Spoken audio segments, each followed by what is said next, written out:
네, 경남 산청암양과 창업전 신성모위원입니다. 제가 이제 정보위원회 다녀오느라고 주재하느라고 갔다 왔는데 거기서도 국가정보원이 4월 30일, 4월 28일 그러니까 그저께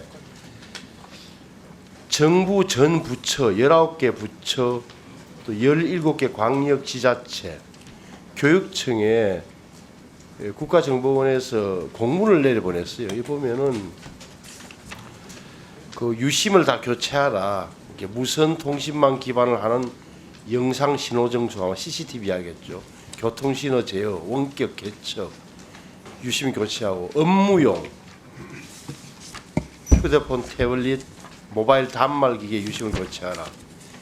업무용. 그다음에 유심 교체 이전까지는 유심 보호 서비스 부가 서비스에 가입해라. 이렇게 국정원 명의로 공문이 4월 28일 날 다 내려갔습니다. 19개 부처 17개 각 지자체. 국정원이 잘 언론에 나온 대로 뭐 사이버 보안에 실질적인 어떻게 보면 헤드커터 기능을 하고 있으니까 이게 의미 있게 봐야 되는 건데 국방부 같은 경우도 보니까 전군의 유심 교체를 권고하고 있다 이렇게 돼 있는데 우선 강동현 차관님. 네.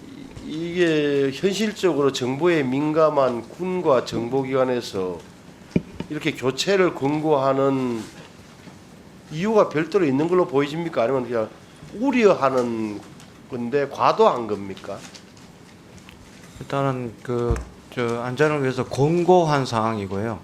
그 교체가 가능한 시점 전까지는 유심 보호 서비스를 가입하도록 이렇게 이야기했던 권고 사항입니다. 그리고 적어도 국가정보원은 별도의 정보를 갖고 판단은 같지는 않다.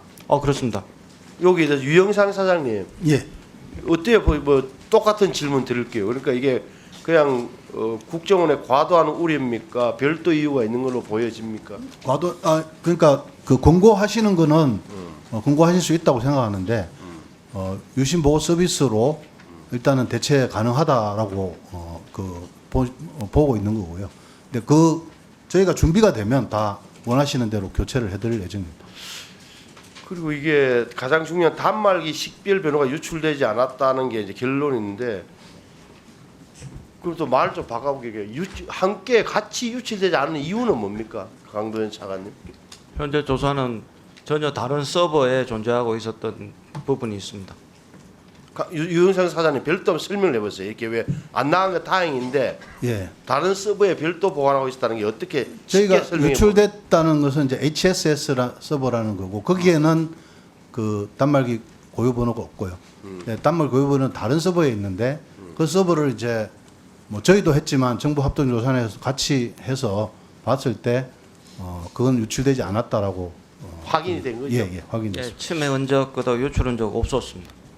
확인됐고, 그다음에 주체와 관련해서 정부 합동조사, 민관 합동조사를 꾸려졌다고 이야기하는데 우선 BPF 돈 이런 게 유영상 사장님 이게 예. 단정할 수는 없지만 이 공격의 배후에 글로벌 해커 그룹의 조직적인 공격 가능성을 배제할 수 있습니까, 없습니까? 배제할 수는 내부에, 없지만 네. 또 확정할 수도 없다고 좀 생각합니다. 어느 정도예요, 그렇게 내부의 전문가 이야기 들어봤을 거 아니에요? 예. 들어봤더니만 이게 그 사람들의 의견을 좀 전달해 줘봐요, 우리한테. 시작은 그 해커 집단에 시작된 건 맞지만 그 소스가 아까 의원님께서 말씀하신 대로 이 오픈 소스로 공개가 되어 있다고 합니다. 그러면 오픈 소스로 공개가 되어 있기 때문에 어떤 해커 집단도 그걸 가지고 할 수는 있습니다. 그렇기 때문에 본래 그 기술 자체는 그쪽이라고 할 수 있지만 누가 그걸 했는지에 대해서는 사실은 어떤 집단이 했는지 현재는 알 수 없습니다. 그럼 강도현 차관님, 이상중 원장님, 이게 그럼 어디까지 확인할 수 있는 겁니까? 나중에 시간이 지나면 기술적 어디까지 추적 가능한 거예요? 이상중 원장님. 일단 유출의 장소에 뭐 IP 확인하고요. 공격 패턴 확인하고 그다음에 악성 코드에 대한 변종 여부 확인하고 서버의 감염 여부 확인하고 그 서버가 굉장히 많기 때문에 시간은 좀 걸리겠습니다만은 그러면 유입 경로에 대한 문제를 확인하는 것이 가장 중요한 부분입니다. 그래서 그 부분에 대한 것을 추가적으로 조사를 해야 되는데 거기에 대한 확인 여부를 최종적으로 지금 조사를 단계적으로 해 나가고 있다는 말씀드리겠습니다. 이상중 원장님, 예. 여기 덧붙이셔 좀 더 구체적으로 설명해 주시면. 예, 좀 해당 해시값 이런 것도 지금 공유해가지고 저 파악하고 있는 중인 걸로 알고 있습니다. 그리고 여기에 지금 우리 민관 합동조사단, 정부 합동조사단 표현 정확한 명칭이 뭐예요? 공식 명칭? 법상 민간 합동 조사단입니다.